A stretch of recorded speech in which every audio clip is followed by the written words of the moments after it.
Bienvenue sur la radio du Clé. Bonjour à toutes et à tous, il est bientôt 15h15. Bienvenue pour cette troisième émission de la radio du Clé, la radio du collège-lycée expérimental. Aujourd'hui au programme, un reportage sur le prix manga de Caen, un billet d'humour sur les conséquences du rap sur les jeunes, une interview fictive de 2 chanteuses qui ont accepté de venir avec nous dans le studio aujourd'hui, une chronique sur les métiers du jeu vidéo, une interview d'élèves et d'enseignantes du collège-lycée expérimental, un billet d'humour sur un meurtre et pour terminer, un débat autour du Pentacourt, en espérant que vous passerez un excellent moment en notre compagnie. Nous commençons cette émission par un reportage sur le prix manga de Caen. Bonjour Céline Echemboué. Bonjour. Vous allez donc nous parler de ce prix qui incite des élèves à s'intéresser à la littérature japonaise. Oui. C'est à vous. Nous vous présentons un événement récent, le prix manga Caen 2019, en partenariat avec les bibliothèques de Caen, Hérouville et la bibliothèque et la librairie Bédérard. Voici les 10 mangas en liste. Koro Quest, Chronos Ruler, Reine Marie, Black Torch et Everdark, ainsi que Routine, Promise Neverland, Arcanum, Dr. Stone et Beyond the Clouds. Seulement 3 ont été choisis. En 3e place, Arcanum, un certain Ilya Kravitz, paralysé depuis ses 5 ans et au point de réaliser son rêve, mais à vous de voir la suite. En 2e place, Dr. Stone, un Tokyoïte est victime un jour d'un phénomène assez mystérieux. En une fraction de seconde, l'humanité se transforme en pierre. 2 milliers d'années plus tard, à son réveil, il décide de rebâtir la civilisation. Et en 1re place, Promise Neverland, Emma, Norman et Ray se coulent des jours heureux à l'orphelinat Grassfield House, entourés de leurs petits frères et petites sœurs, et s'épanouissent sous l'intention de maman qu'ils considèrent comme leur véritable mère, mais leur bascule le soir où ils découvrent l'abominable réalité qui se cache derrière leur vie paisible. Ils doivent s'échapper, ce n'est plus qu'une question de vie ou de mort. Maintenant, nous allons laisser la place à Cécile. Bonjour. Bonjour à tous. Bonjour. Quel est le manga que vous avez préféré entre les 10 du début? Promise Neverland. Que pensez-vous du prix manga de cette année? Ça s'est très bien passé. J'ai trouvé que la sélection était très variée, très intéressante. Donc je suis plutôt contente de ce prix manga 2019. Quel serait votre top 3? Mon top 3, je dirais Promise Neverland en 1, Arcanum en 2 et en 3, Angry Marie. Qu'avez-vous pensé des 3 mangas choisis? Qu'ils étaient bien, c'était impeccable. Parfait, une bonne sélection. Comptez-vous le reproposer l'année prochaine? Oui, alors l'année prochaine, je le repropose pour les lycéens et à nouveau en atelier pour les collégiens. Donc avec le même format, ça sera, on ira sûrement à nouveau au Café des Images, avec des écritures d'haïku, la découverte du Japon et puis des lectures de manga et des critiques. Comme vous l'avez entendu, le prix manga rebutera l'année prochaine. N'hésitez pas à participer. Merci. Merci. Merci Céline Echemboué pour cette chronique très intéressante. Bonjour Michel et Arsène. Bonjour. Vous allez donc nous parler aujourd'hui des conséquences du rap sur les jeunes.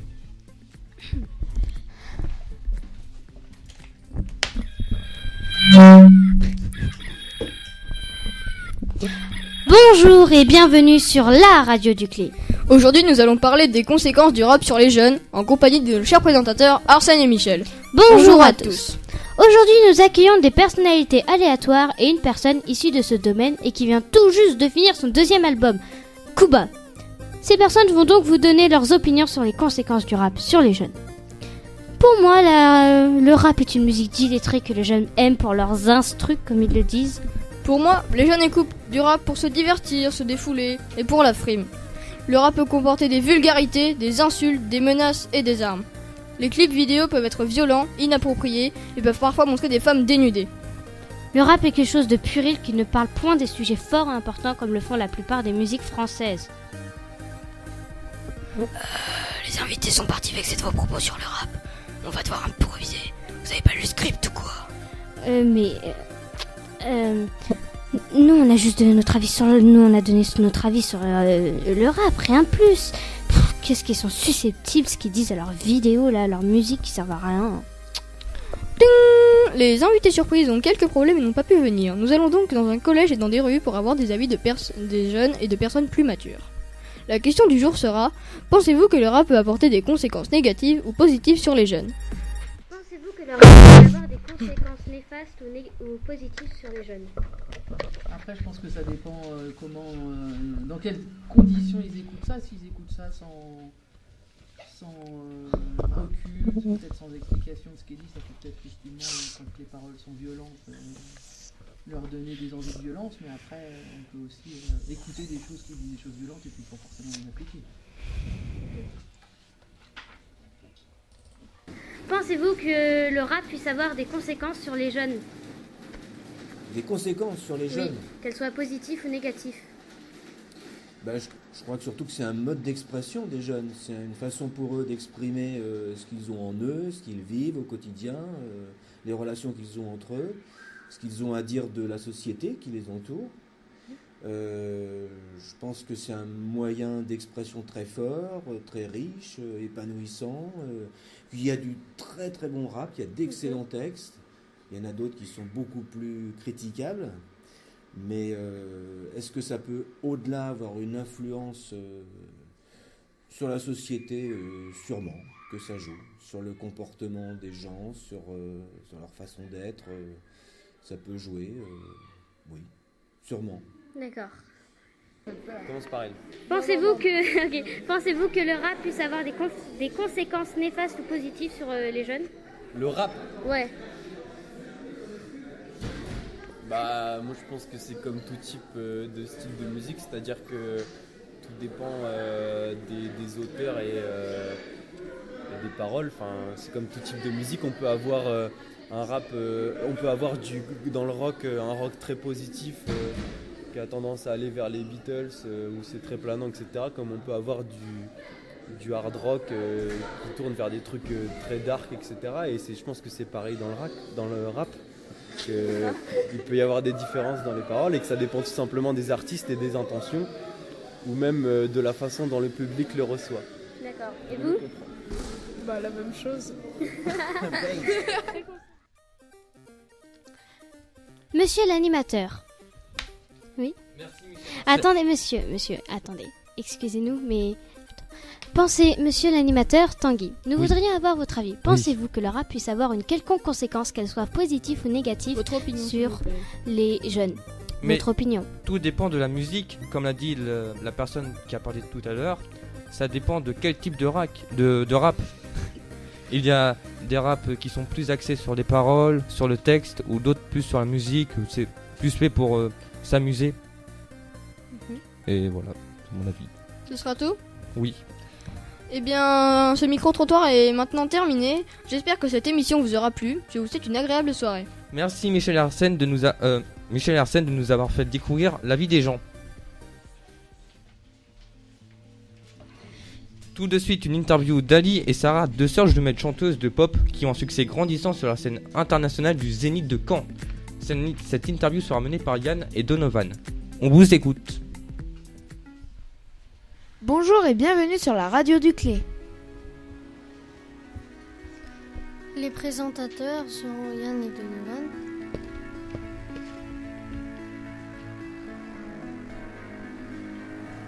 Aujourd'hui, nous allons vous présenter un groupe de deux stars, Ali et Sarah. Nous allons commencer par les interroger sur leur travail. Bonjour. Bonjour les filles. Bonjour. Ça va ? Oui. Bah oui, ça va. Aujourd'hui, nous allons vous poser quelques questions. Êtes-vous prête à nous répondre aux questions drôles comme sérieuses? Oui, on est prête.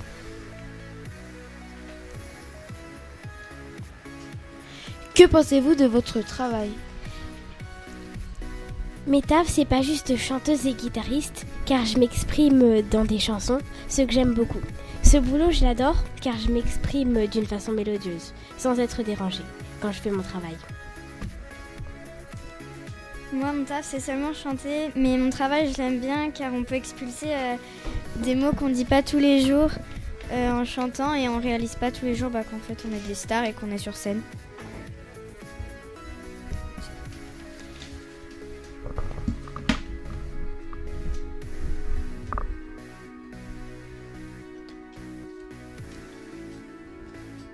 Racontez-nous votre histoire de commencement.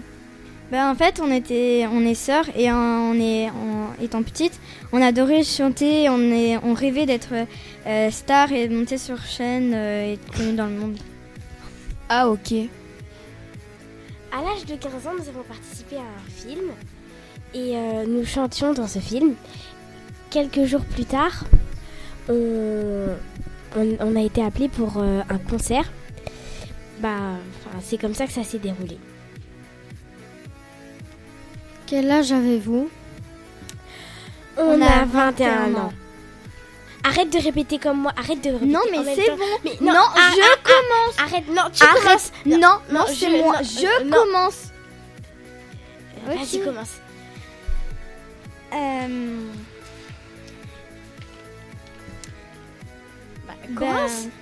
Commence. On a 21 ans en fait. Quels sont vos points communs? On aime les mêmes choses. Notre plat préféré, c'est les kebabs. On t'a jamais appris à ne pas couper la parole? Mais si.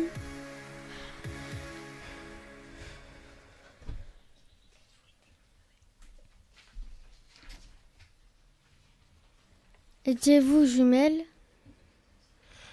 Oui, mais on a des caractères très différents. Oui, on a des points communs. C'est trop cool, comme la musique. Oui, voilà.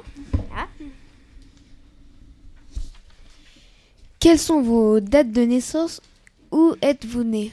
Nous sommes nés à Toulouse. Et nous sommes nés le 11 août 1997.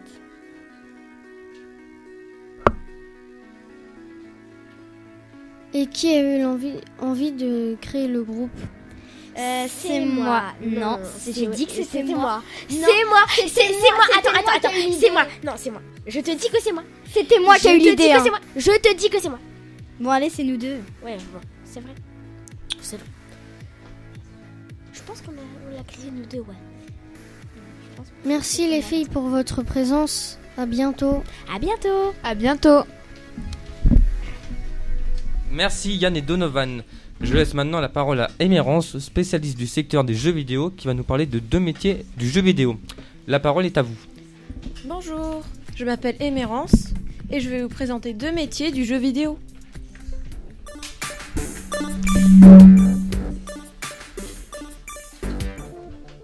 Le game designer est d'abord un joueur possédant une grande maîtrise technique des matériels, micro, plateformes techniques, des logiciels et de leurs capacités.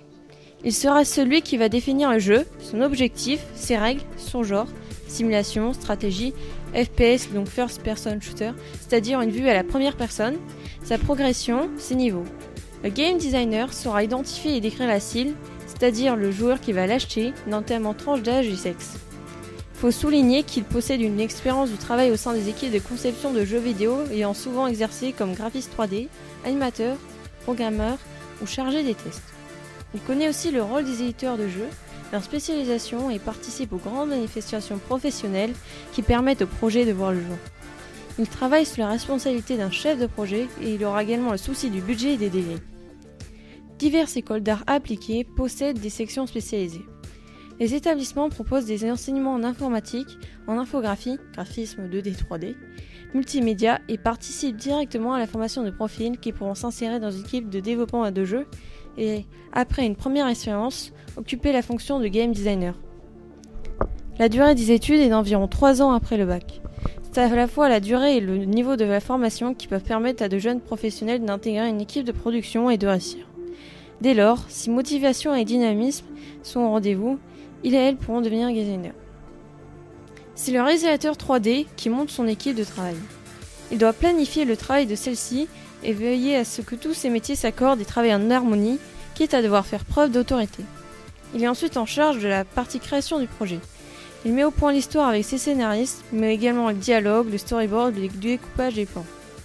Il doit mettre en place les décors, la musique et l'univers du jeu. Il doit avoir des compétences artistiques et doit imprimer son univers à celui du jeu. S'il veut superviser chaque poste de travail, il doit être capable de le faire aussi. Le réalisateur 3D travaille en étroite collaboration avec toute une équipe. Modéleur 3D, animateur 2D 3D, scénariste. Même s'il travaille principalement sur des projets 3D, il doit être capable de composer avec la 2D également. Il doit bien entendu savoir parfaitement quelles sont les étapes de la production pour mener celle-ci à son terme. En tant qu'homme orchestre, il est nécessaire d'avoir toutes les qualités d'un manager. Savoir travailler en groupe, être pédagogue, soutenir son équipe, savoir attirer son respect par son autorité et ses compétences. Enfin, il doit pouvoir gérer son temps, son budget imposé et le stress. Merci Émérance pour ces informations autour de ce secteur d'activité parfois encore méconnu. On peut dire que ce sont des métiers d'avenir. Bienvenue sur la radio du Clé. Nous continuons avec une interview d'élèves et professeurs du collège-lycée expérimental réalisée par Méral. À la rencontre d'enseignants et d'élèves du Clé afin de découvrir leur point de vue à ce sujet. Écoutons Juliette, professeure de mathématiques. Nous lui avons posé quelques questions. Pourquoi avez-vous choisi de travailler au Clé ? Alors en fait j'ai pas vraiment choisi d'être au Clé, mais ça m'intéresse quand même beaucoup. Moi je suis remplaçante, donc en fait on m'a appelé pour que je vienne remplacer un collègue de maths pour l'année. Et enseignante au Clé, je suis quand même très contente d'être au sein du Clé parce que le rapport qu'on a aux élèves est quand même assez particulier. On donne aux élèves toute leur place, je pense. Et aussi le fait que ce soit expérimental et qu'on puisse tester plein de pédagogies différentes. Que pensez-vous du Clé ? Je pense que j'aurais adoré être élève au Clé. C'est un établissement qui permet aux élèves de s'exprimer et qui nous fait vraiment, qui les fait vraiment grandir comme de futurs citoyens. Et je pense que c'est important qu'ils puissent avoir une vraie place. Que pensez-vous des élèves du Clé ? Ce sont des élèves comme les autres, à la différence qu'ils ont peut-être développé des capacités que d'autres élèves n'ont pas. On leur laisse davantage de place que dans d'autres établissements. Donc le dialogue est souvent facilité, parfois contraint. On n'a pas toujours le choix de dialoguer avec les élèves, mais je pense que c'est des élèves ce sont de vrais futurs adultes. Trouvez-vous que la méthode de travail au Clé est bien adaptée aux élèves ? Moi, j'imagine que c'est comme partout, peut-être pas pour tous les élèves, mais pour une bonne partie, puisqu'on essaie autant que possible de considérer tous les élèves de leur diversité. Depuis quand êtes-vous enseignante au Clé ? Depuis la rentrée, depuis septembre. D'accord, merci. Au revoir, merci. Et pour finir, passons à Candice, élève au sein du Clé. Que pensez-vous du Clé ? Ça va, c'est bien. Pourquoi avez-vous souhaité aller au Clé ? En étant en primaire à Fresnay, c'était un peu la continuité. Que trouvez-vous d'intéressant dans ce collège qu'un autre collège n'a pas ? Qu'on peut tutoyer les profs et qu'il y a d'autres matières, pas de matières mais modules, tout ça qu'on n'a pas autre part. Que pensez-vous des enseignants du Clé ? Je n'ai pas de très bonnes relations avec eux. Trouvez-vous que certains enseignants peuvent parfois faire des différences entre des élèves ? Oui, effectivement, beaucoup même. Nous remercions Juliette et Candice d'avoir bien voulu répondre à nos questions. Merci.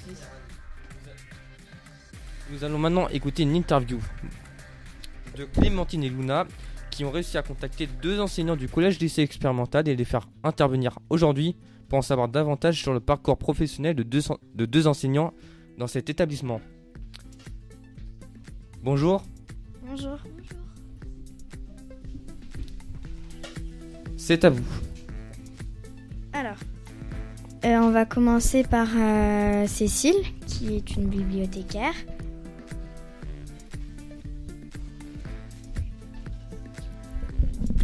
Que pensez-vous du Clé ? Alors tout d'abord, oui, bonjour, je ne suis pas bibliothécaire, je suis professeur documentaliste. Il y a une différence. Pardon. Pas de souci.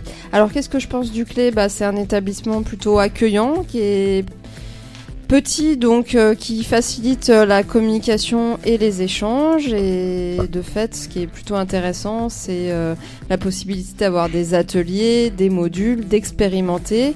Et puis surtout travailler avec des plus petits effectifs où on peut effectivement réaliser, comme là, des émissions radio, ce qui est plutôt chouette sur le temps d'atelier. Donc ça facilite le travail et la pédagogie avec les élèves. Depuis quand y êtes-vous ? Ça va faire 4 ans. J'entame ma 4e année au Clé. Comptiez-vous y rester ? Pour l'instant, oui, je compte y rester. Je suis bien. Avez-vous fait un autre métier avant documentaliste ? Oui, alors j'ai une licence d'art du spectacle, mention théâtre, donc j'ai travaillé dans un théâtre et puis j'ai aussi fait des travaux alimentaires, donc j'ai travaillé également dans la vente. Voilà, j'ai vendu des articles de danse.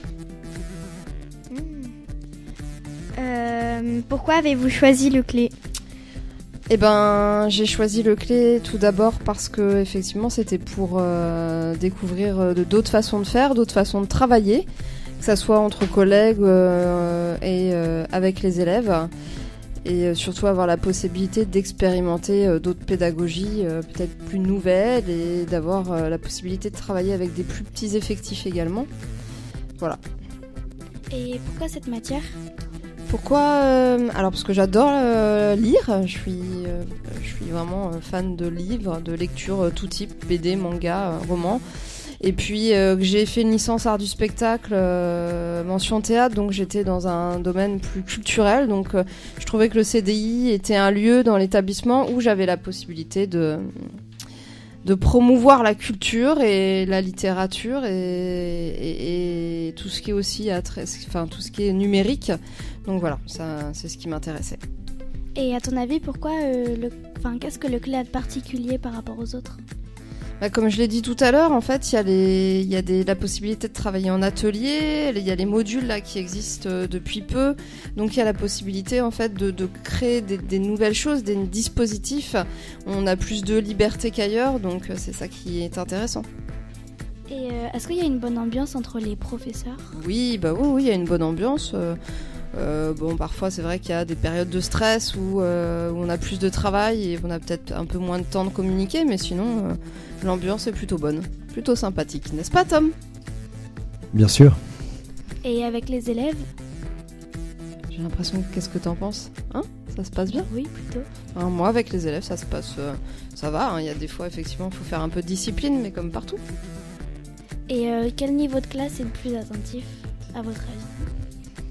Le plus attentif, c'est très variable. On peut dire qu'en 6e, vous arrivez, vous êtes très attentif. En 5e, ça commence, ça va. Au lycée, c'est variable. C'est vraiment en fonction des années, on va dire, en fonction des classes. Là, on va passer à notre professeur Tom, qui est professeur d'anglais. Bonjour. Merci. Bonjour. Que pensez-vous du Clé ? Ce que je pense du Clé, je pense que c'est un établissement formidable qui laisse l'opportunité à tout le monde de révéler ce qu'il est, autant pour les professeurs que pour les élèves. Depuis quand y êtes-vous ? Ça fait 2 ans. Ça va faire ma 3e rentrée en septembre prochain. Avez-vous fait un autre métier avant ? Oui, comme Cécile, j'ai fait des petits boulots alimentaires. J'ai travaillé dans la restauration. J'ai été poissonnier aussi quand j'étais étudiant, sur à peine 1 an. Et c'était très intéressant. C'est très intéressant pour un enseignant d'être dans un environnement d'entreprise, puisque nous sommes beaucoup à avoir peu travaillé dans une entreprise avant. Pourquoi avez-vous choisi le Clé ? Pourquoi j'ai choisi le Clé ? Parce que c'est un établissement qui, déjà au niveau de l'ambiance et puis la pédagogie m'intéresse beaucoup. Et puis aussi parce que c'est un établissement où on n'est pas qu'enseignant d'une matière, on a aussi l'occasion de faire beaucoup d'autres choses.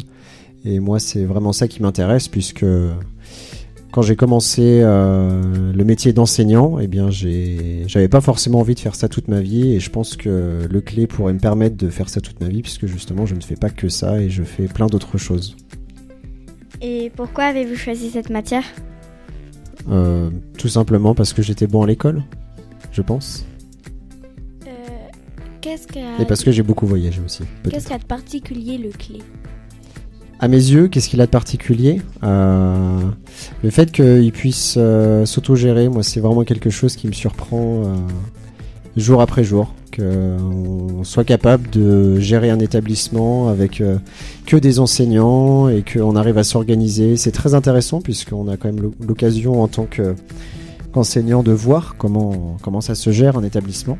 Et contrairement à un établissement classique, eh bien, toutes les choses sont cloisonnées, on n'a pas toujours regard sur l'administration, sur la vie scolaire. Et vu que là on a le nez dans tout, eh bien, on est impliqué dans tout ce qu'on fait. Et ça, c'est, je dirais, vraiment une des particularités assez fortes de cet établissement. Et du coup, l'ambiance avec les profs, comment vous posez les questions? Absolument horrible. Mais bon, on fait avec au quotidien. Non, je plaisante. Bien évidemment, il y a une très bonne ambiance. Et je pense que le fait qu'on soit obligé de travailler ensemble nous incite aussi à bien nous entendre, puisqu'on se fait face et puis on doit se dire les choses quand ça va comme quand ça va pas. Et du coup, avec les élèves? Avec les élèves, comme l'a dit Cécile, ça dépend des élèves, ça dépend des années, ça dépend de la tête que l'élève a, voilà. Et du coup, pour vous, c'est lequel le plus attentif? Quel niveau est le plus attentif? Je dirais que ça fait une courbe, c'est-à-dire qu'en 6e, attention à 90-95%, puis ça baisse jusqu'au plus bas en 4e, 3e, et puis ça remonte après jusqu'à la terminale si on fait une filière générale au lycée. Mais je dirais que les terminales sont quasiment aussi attentifs que les 6e, puisqu'ils sont peut-être moins spontanés, moins enjoués à l'idée de travailler, moins enthousiastes, mais ils ont cette petite pression du baccalauréat pour la plupart qui les force à bien travailler et à bien écouter. Merci beaucoup Tom et Cécile. Merci. Eh bien, c'était un plaisir.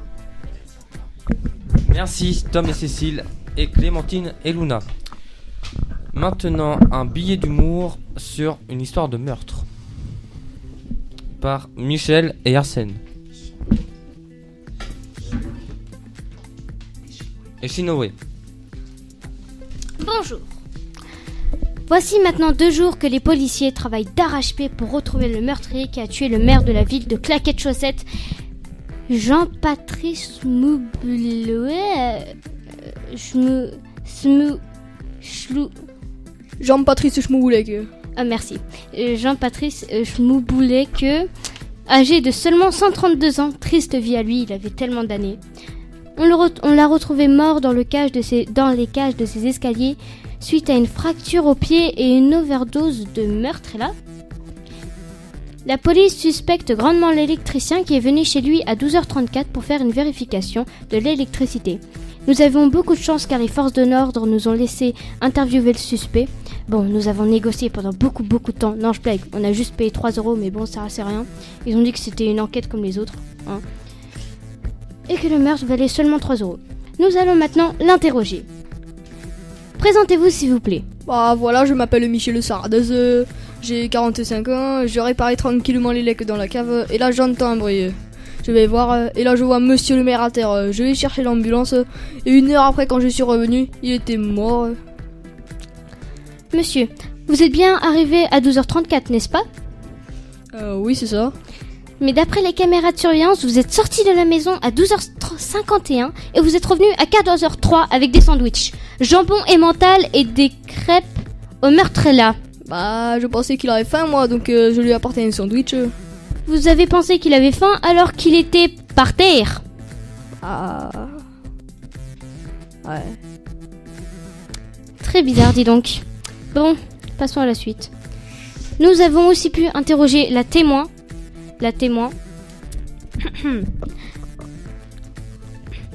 Mademoiselle, présentez-vous s'il vous plaît. Bonjour, je m'appelle Valérie Paris. J'ai nettoyé comme d'habitude. On sonne. Je vais ouvrir. Et là, devinez ce que je vois. Michel.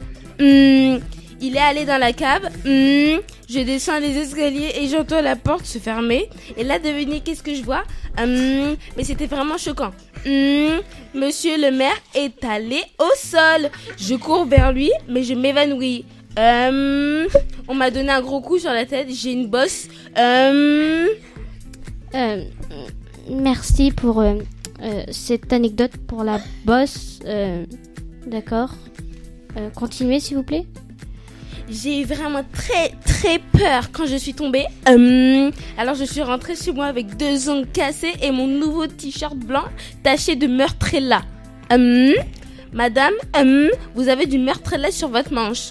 Ah, excusez-moi, je n'avais pas remarqué. Oubliez cela. Pensez-vous que Michel soit coupable? Non, je pense pas, c'est mon BFF. Jamais il pourrait faire ça. Pourtant, toutes les preuves sont contre lui. Mais je le connais, il fera jamais ça. En êtes-vous sûr? A-t-il pas déjà fait quelque chose dans le passé qui pourrait montrer que ce serait peut-être lui le coupable? Pensez-vous vraiment qu'il est innocent? Pourtant, pensez-vous qu'il a un alibi, madame? Merci de rester sans voix. Je savais que de toute façon, je suis sûre que la police trouvera bientôt le coupable. Et je veux pas donner mon avis, mais je pense franchement que c'est monsieur... comment vous appelez-vous déjà, monsieur? Michel Le Sardez. Michel Le Sardez qui a tué monsieur Jean-Patrice Smouboulik. Donc, que pouvez-vous dire sur les événements tragiques qui sont survenus il y a 2 jours, monsieur l'animateur? C'est tragique, et sans donner mon avis, Michel Sardeng est le coupable. Michel Le Sardez. Michel Sardeng. Sardez. Ouais, c'est ça. Bon, monsieur, la police pense que vous êtes coupable. L'êtes-vous vraiment? Toutes les preuves sont contre vous. Comment réagissez-vous? Eh bien, moi, ce que je pense, c'est que je n'ai rien fait. C'est un coup monté contre moi. Là. Ça pourrait être n'importe qui. Par exemple, vous, madame la journaliste.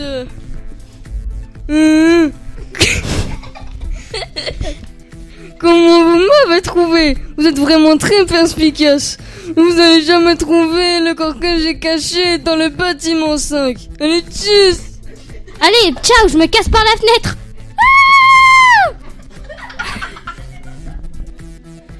Merci Michel, Arsène et Sinoé de nous avoir fait bien rire. Mais pour terminer cette émission, soyons sérieux. Avec un débat au cœur du quotidien des Français, un débat de projet qui ne laissera personne indifférent. Êtes-vous pour ou contre le port du pantacourt? Pour cela, nous avons accueilli Louison Michel, président de l'association Pantacourt Tous Victimes, et Artus Motet, lui, président de l'association Pantacourt Anonyme. Bonjour. Bonjour et merci pour l'invitation. Premièrement, recontextualisons. Le pantacourt est un pantalon qui arrive à mi-mollet, soit entre le bermuda et le pantalon. Louison, vous avez 22 ans. Vous luttez depuis des années pour interdire le pantacourt. Pourquoi ce combat? Attends, je t'explique. C'est horrible le pantacourt. Ça fait depuis que j'ai 10 ans que je combats pour ça, quoi. D'accord, mais pourquoi cette lutte acharnée? Déjà, c'est moche, quoi. Et puis, quand j'avais 10 ans, j'ai vu mon grand-père qui portait un pantacourt transparent. Ça m'a terrorisé. Poursuivez.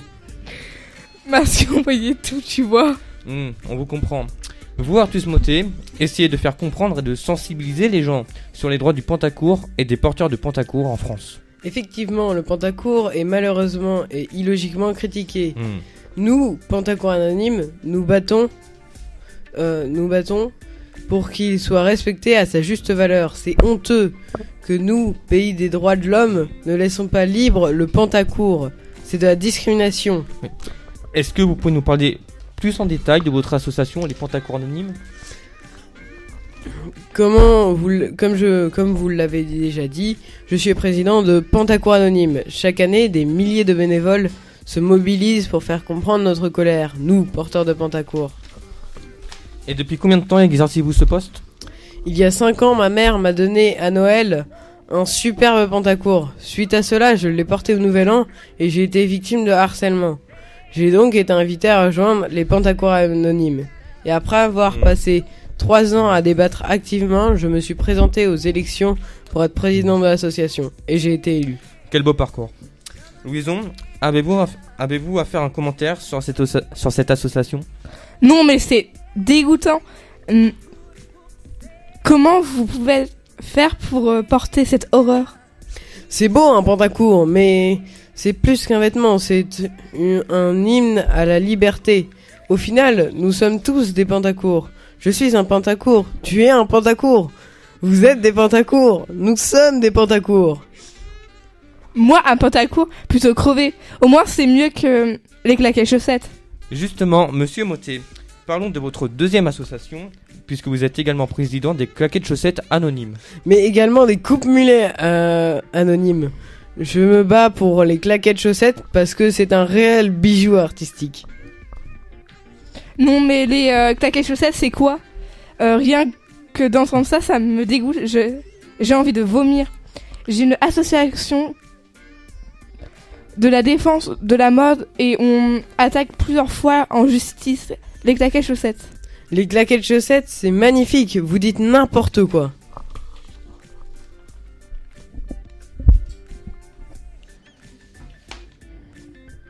Non mais allô quoi? C'est dégueulasse ces claquettes chaussettes. C'est magnifique et... Non, c'est dégoûtant. Je comprends pas. Très bien, donc puisque vous avez pris du temps pour parler, vous n'avez plus le droit qu'à une conclusion. Louison, commencez. Attends, je crois que t'as pas compris là. Les pantacourts, c'est aux vêtements, c'est la Twingo pour les voitures. C'est dégoûtant quoi. Très bien. À vous Artus. Mais vous êtes complètement folle. Le pantacourt, c'est toute ma vie. C'est un vrai bijou vestimentaire. C'est émouvant. Je vous remercie d'avoir participé à ce débat.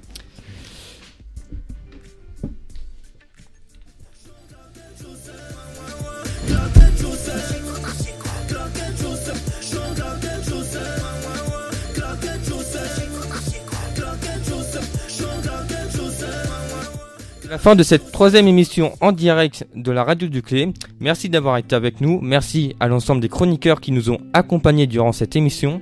Merci à l'aide technique et pédagogique et à Cécile et Tom pour leur aide précieuse.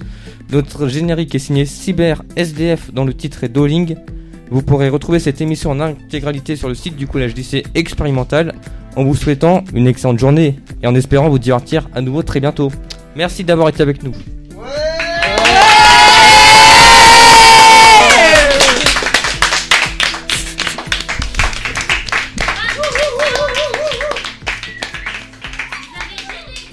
Et maintenant, tu sautes sur la table.